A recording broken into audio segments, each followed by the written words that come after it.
really aren't feeling like doing something, they want to quit, and they, just over pushing through that point.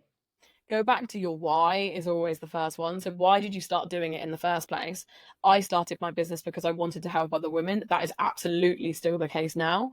And when I'm having a rough day, that's what I think about is the fact that if I don't go out and run my business today, I'm not going to be able to help someone else run theirs. So I would always go back to your why. And if you find yourself going back to your why and actually it doesn't resonate with you anymore, then it's time to maybe look at whether your why has changed or something. But generally, for most of us, going back to why we started doing the thing in the first place gives us that motivation to kind of keep going even when it's feeling tough. Yeah, that why is definitely something that is so important. So, can you share a success story of someone you've helped transform their career or business?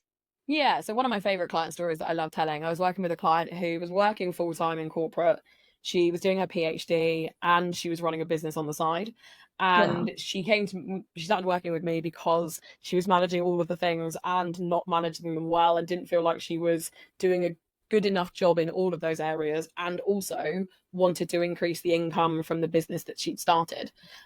So we worked together for a good few months actually to map out um her routine and her calendar so that she knew when she was working full time, when she was going to work on the business, when she was going to get assignments done for her PhD, because that's obviously a lot of work.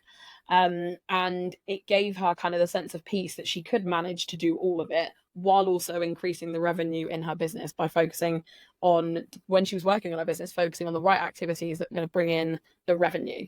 And by the time we stopped working together, she'd completed her PhD and she doubled her revenue in her business, which was really exciting. And she's now gone on to have a baby. And it's just, yeah, it's one of my favorite client stories to tell.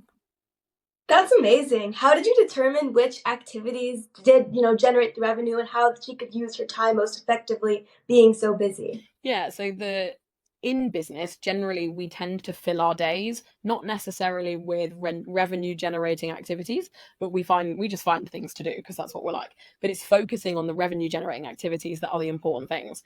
So I always get my clients to ask themselves, if you've only got 4 hours this week, what would you absolutely have to get done to bring in the revenue into your business? So making sure that you're doing the lead generation activities, that you're getting in front of your ideal client, that you're putting your offer out there so that people know that you've got something to sell.